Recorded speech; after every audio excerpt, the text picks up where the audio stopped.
sector as this ongoing feud between the ECG and PURC festers. And today we've seen two different statements now written by the ECG directed at the PURC, and we're going to get into that right now. And also we'll be hearing from the former commissioner of the PURC, who has also been looking into this back and forth that has been ensuing over the last few weeks. A former deputy minister is now calling for calm.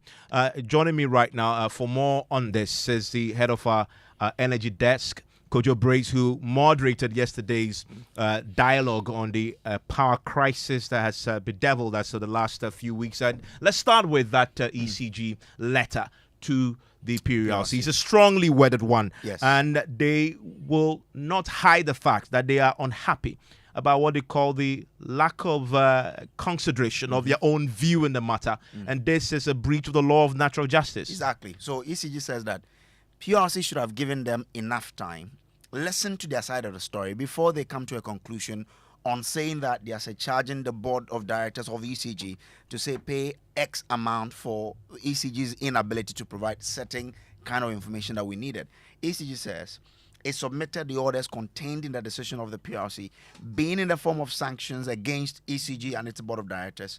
The commission ought to have given ECG a fair hearing on the alleged breaches of the Public Utilities Regulatory Commission Act 1997 and the Consumer Services Regulations 2020. Now, the sanctions which were issued after request of specific report from ECG by PURC cannot, under any circumstance, be construed as having given ECG a fair hearing. So here they are saying that these reports were not submitted to PURC in response to allegations or charges against it, but pursuant to PURC's demand of same, which demand or request is not unusual. It is the belief of ECG that when the Commission had issues with these reports in the light of ECG's duties and obligations under the PURC Act and regulations, it was imperative that due administrative procedure be by laying the appropriate charges against ECG for it to appear before it and to show cause why sanctions should not be imposed against it. So you've taken a certain decision to impose a sanction, but you should have allowed us to come and explain to you why we think you should not take such a decision. It goes ahead to say the first regulatory order dated 18th March 2024 directed at ECG simply requested it to provide the report on various issues that the Commission had identified as potential breaches by ECG. The orders did not require ECG to respond to any allegations, but rather a demand for submission of specific report, ostensibly for PURC to conduct 8 investigations. These orders were in fact complied with within the time frame given by PURC to ECG. It is thus unexpected that following the review of the said report, ECG would have been informed of whether the responses contained in its report were satisfactory or not. However, contrary to the rules of natural justice, the Commission failed or refused to communicate its feedback on the report to ECG, but went ahead to impose the stiffest of sanctions as if ECG had completely failed to respond to its initial And order. this is playing out in the public domain. And remember that the PURC also accused the ECG of violating the terms of the cash waterfall mechanism. Exactly. Today we're hearing officially from the ECG now in this letter back to the PURC, and they're very clear that this determination by the PURC seeks to enforce the cash waterfall mechanism. They make some very categorical statements that I know many will find interesting and controversial. They say that we understand that the cash waterfall mechanism to be a mechanism set up by which ECG shareholder, the Ministry of Finance, together with its supervising ministry, the Ministry of Energy, manage how ECG's suppliers in the electricity value chain are paid.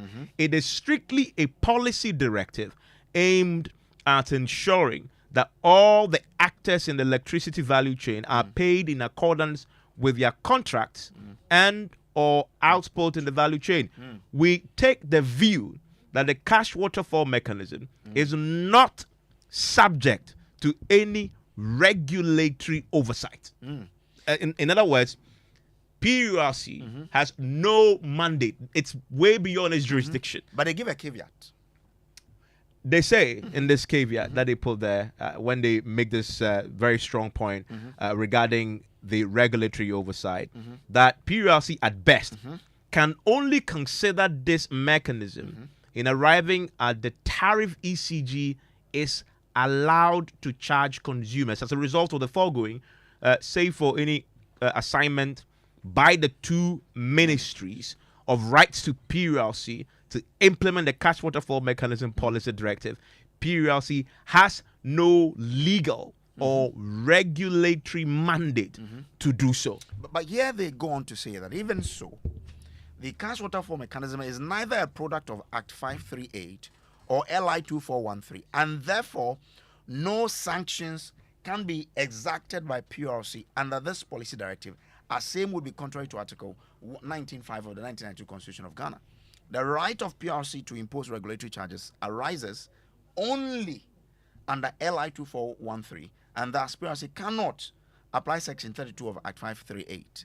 So they are still trying to bring out what the law says in terms of PURC not having what it takes to apply sanctions against them in terms of the cash waterfall. And you remember, when it comes to the issues surrounding this, they did not only indict the ECG, they also imposed a financial penalty of 5.8 million. And that related specifically to the subject of publishing the load management timetable. At the time when ECG told us that 630 of its transformers were faulty, for which reason you were sleeping in darkness, and I was too, and many of you listening to us were. Now, ECG responds to this. What does it say? Now, it says that Regulation 45 of LI 241 states that PURC that PURC relied upon to impose the regulatory charge ought to be interpreted reasonably, as mandated by Article 23 of the 1992 Constitution.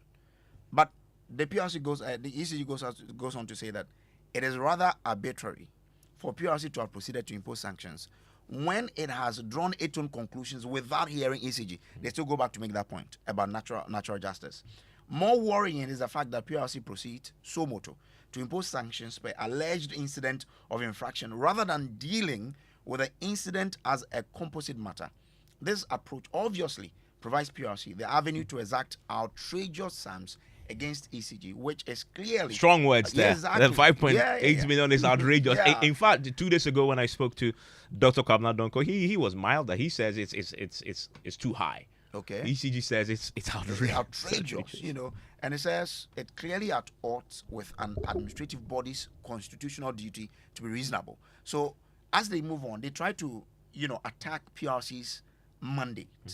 The Constitution gives you a certain mandate to operate within. But it looks like you're going. So at any point in time, they try to come back to that point that you are probably acting out of your mandate, and you're acting as though you're not listening to anybody. They make the point that this unreasonableness is further manifested when one considers how self-serving it is for PURC to wait and seek to obtain funds for itself under the guise of regulatory charges based on a number of incidents. In other words, ECG is imposing the fine so they can make money off them. PURC is PURC is imposing the fine so they can make money off the ECG. That's what this statement, and so it looks like the fight is not going to end anytime soon. No, it's not. It's only getting even murkier. And then they go ahead to make a certain point. It says, further prove the unreasonableness of PURC is as President order directed at the Board of Directors of ECG to pay said regulatory charge on ECG's behalf.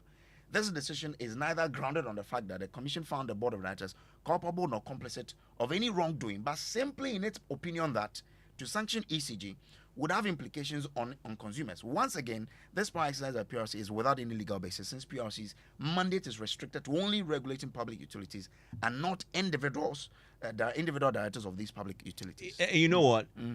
ECG did not only respond in those strong terms, but they also got the lawyers for the board members in question to also write to the PURC. And they make a similar point.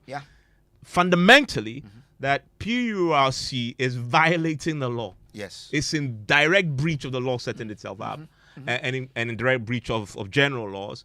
In first, going ahead to impose these sanctions without giving them a fair hearing, but also exceeding his powers. Now, they are even saying that you are attacking, surcharging the directors. It means you are unveiling the directors, which of course that can only be done by a court of competent jurisdiction. So they say that the Commission is a creature of statute, which can only act within the remit of the law. As a creature of statute, the Commission must confine itself strictly within the powers, right, and jurisdiction granted to it by the statute or its enabling instrument. In assuming jurisdictions or exercising power authority thereof, the Commission cannot go beyond what is conferred on it by law or try to read into it something which is not there. The Commission's power authority to impose regulatory charges on public utility companies is provided for under Regulation 45 of the Public Utilities Regulatory Commission, Regulation 2020. And then they go on to make blah, blah, they list what the provisions of the law is. They say that, they try to explain now, and then they come to a point where they say it is patently clear that under the said provision, the Commission can only impose a regulatory charge on a public utility. The Commission does not have the power authority to purport to impose any regulatory charge on officers of the public utility. The Commission is purporting to impose the said regulatory charge on the board members of ECG clearly exceeded their jurisdiction, as it is not within their powers or authority to do so. I want to bring in Kojo, Dr. Ni Dako Asante. He's a former commissioner at the PURC with inside knowledge of how the PURC works, and I'm curious to hear his thoughts on what we're just reading today from the PURC and from the ECG and from the board itself as represented through his lawyers. Thank you very much, Dr. Ni Dako Asante. Good evening, and good evening to your listeners. Do you agree that the regulatory orders and the sanctions imposed by the PURC, of which you used to be a commissioner, far exceeded his powers? To be honest, these are legal issues. They've definitely stretched their mandate. As to whether it breaches law, I would not be in a position to make that determination. But I do need to point out that PURC also has a mandate to regulate disputes between public utilities. So as regards the cash waterfall, it does regard payments for services rendered, which is potentially a dispute between utilities. I don't know exactly the rationale and reasoning that the PURC used for imposing the sanction, but I believe the lawyers will debate the issues of law and determine whether the mandate has been breached or not. Can the PURC, and you were there, and the commissioners signed this, in the reasoning for imposing the penalty, the 5.8 million on the board, the directors, and not the ECG itself, is that they thought it will, in essence, punish the consumers, and it's not their fault that ECG has failed to comply with the directive, and so put it on the directors themselves. You've been there before. Is that one that the PURC has the mandate to do? Isn't it only allowed to impose sanctions on the entity, as in ECG, and not the directors? So again, we are talking issues of law. I'm not a lawyer. I'm not legally qualified to answer that question. But more from a policy perspective, we are talking about privatization, and this comes to the root of the issue.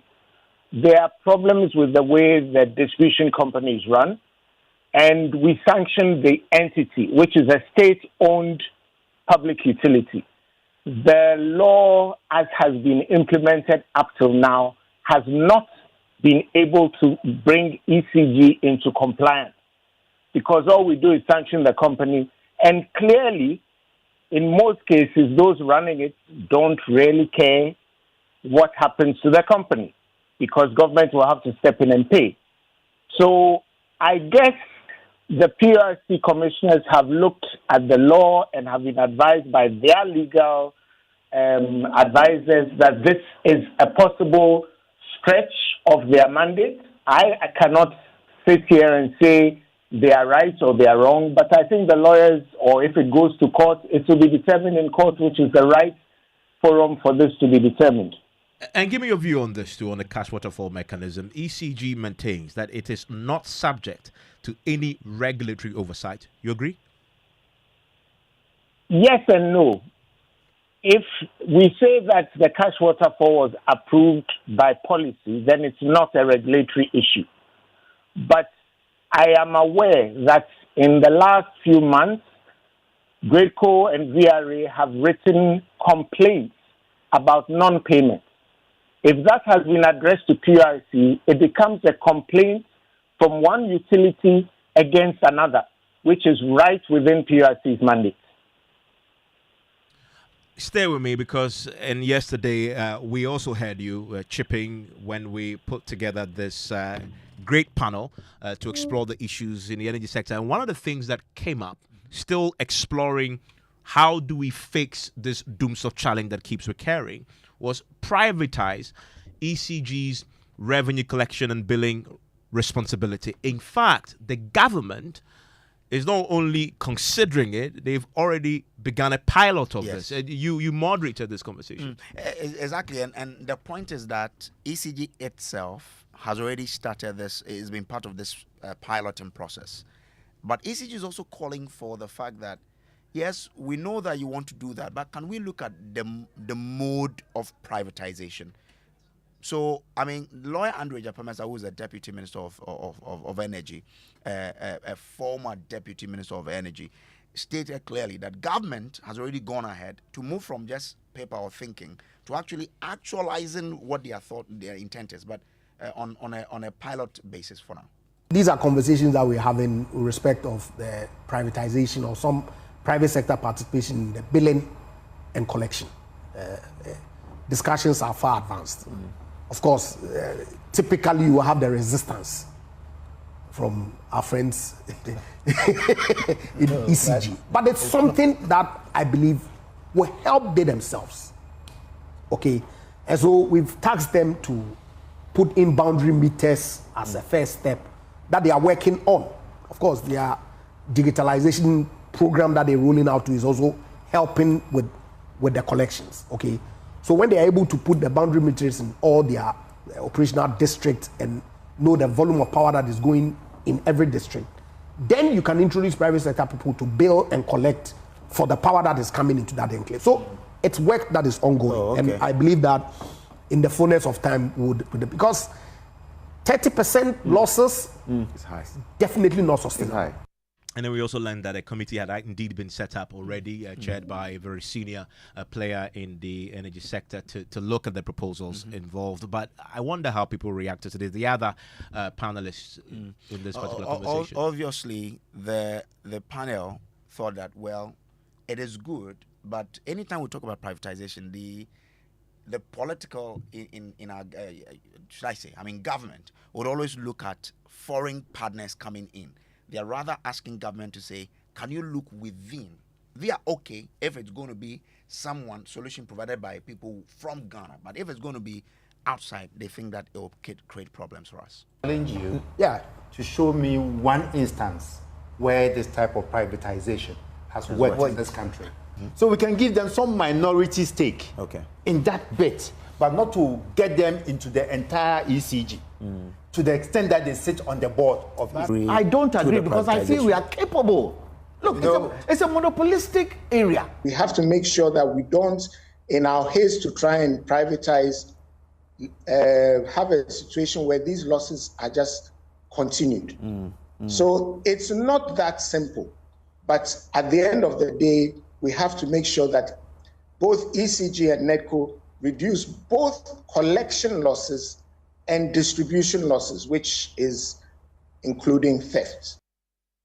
So those are some interesting views there from this dialogue, the Joy News National Dialogue on the guaranteeing reliable power supply. And I still have Dr. Nidako Asante, former commissioner for the PURC, on the line with me. And you were on the show today. We're beginning to unpack this a bit more. This privatization of the billing and collection responsibility of ECG is being piloted. You support it? Privatization is a very complex and controversial issue. I am personally at this stage not strongly in favor, but I don't object to it either, provided it is done well. And there are many issues that can make privatization fail, and there are some issues which can also make it succeed. In a similar way, I wouldn't say that it's impossible for the public sector to properly run and manage a distribution utility, and that privatization is a necessary solution. But, governments will have policies and will implement it, and the role of the public servants and the regulators are to make sure that whichever way it goes, it is done properly. And thankfully, Also joining me is Michael Nyantechi, the General Secretary of the Public Utilities Workers Union. You know, they've issued a statement about the arrest of the ECG Ashanti East manager on the orders of the Ashanti Regional Minister. We're hearing from the Ashanti Regional Minister today, and he's defending his actions in ordering the police to effect the arrest for him to go and write his statement. I'll get his thoughts on that pretty shortly. But Mr. Nyantechi, since you're on, I want to clarify from you on this revelation yesterday about the privatization of ECG's collection and billing responsibility. When the question was put to you whether you support it or not, I got the sense that you, in principle, are not opposed if indeed the right conditions will be created for the entity. Yeah, good evening, and good evening to your cherished listeners. I think the point we have always been raised is that we should not be so much fixated on the issue of private sector participation being the solution to all the problems. We believe that there are problems. You can't run away from the fact that a lot of public entities are going through so many challenges, which to the bottom line is more financial. But we have always stated the position that there is excessive political interference which is affecting the running of these state agencies. And anytime we are talking about bringing in private sector participation, we are always looking at creating some new environment or grounds for them to operate. And we feel that if you want this kind of grounds or this environment to be created for private entities, create the same grounds and environment for the public sector institutions to operate. But you will not create a fair grounds for a private operator. Then when it succeeds, then you say, privatization is the answer. We have also mentioned that, look, the mere fact that you bring in a private sector participation or you privatize the company will not lead to the solution of the problems. And I've mentioned, if we think privatization is the answer, we should not go far. Let's just go to Nigeria, where about 5-6 years ago, they went through Sorop and privatized almost all their state distribution companies. And what is the state of the energy situation in Nigeria? It's worse than even before the private sector took over. So we should look at modalities that can help the state agencies to operate and be efficient. Nobody thinks that any entity should run and be making losses and it will be satisfactory to anybody. We think that where there are bottlenecks, let's look at what are the bottlenecks, how can we remove those bottlenecks and get the entities to operate. And I want to switch quickly to the issue that you raised earlier this week in the press statement, and this was very important to you, but not only to yourselves at the national level, but to your members in the Ashanti region. And it had to do with the arrest of your Ashanti East manager. We're hearing from the Ashanti Regional Minister, who you accuse of ordering the arrest. Yes, he says he did so, but he has a defense. Please listen to him. Me na me can't say please for friend. No one statement. No one friend what on statement. Or we on one of man deal on phone. No, we are not taking him to court. That's why I say I'm taking statement for future record. Because the moment I agree with here, then I agree that Mama just was so much from Minister of Finance. Now the got it that so I'm too much. Yeah, how do can question? No man now or my son. And I was happy to me like, don't be the baby or I won't hear. Why don't you come to me? Minimum at class. Then someone I can or my young woman. And the other one could tell me something because you're not your customer. It's the baby and I know this election here, they will politicize. You know, I'm going to for the man in trouble statement.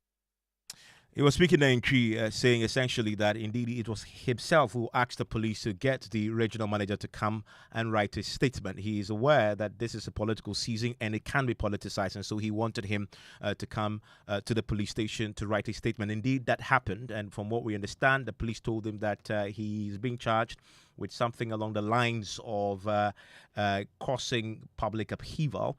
And the minister there also talks about the fact that he had conversations with him, and so if there are issues, he should have come back to him. Mr. Nyantechi, what's your reaction to what you just said? Yeah, I think it's very unfortunate. And I'm very so much disappointed in the position the minister is espousing in connection with this particular issue. When this disconnection exercise happened and you called the regional general manager, he explained to you that this exercise was not conducted by the Ashanti regional team. So if there was anybody you think has violated any agreement and anybody needed to be accosted, it's not the person who did not initiate or did not sanction that activity. Rather go after the National Revenue Mobilization Team that came to Ashanti region to carry out that exercise. But then because you want to show that, yes, you have power, and strangely, sometimes our police also, because any politician gives any order, you will not take time to analyze whether this order is really something that the police should act on. And you frame a charge that he's causing public unrest. In what manner? And so because of that, you have authority, you speak, the police act on, and so you think you are justified. We think it's most unfortunate. Do you back the roadmap that we've heard from your members in the region that if the minister does not apologize and withdraw the complaint to the police station, they'll begin with flying red flags, wearing red armbands, but that will just be the first step towards a full industrial action? Oh, there's no way we will stand against any action that our members want to take, because this is an affront to any staff of the organization. And it doesn't give that kind of security the individuals need to work with.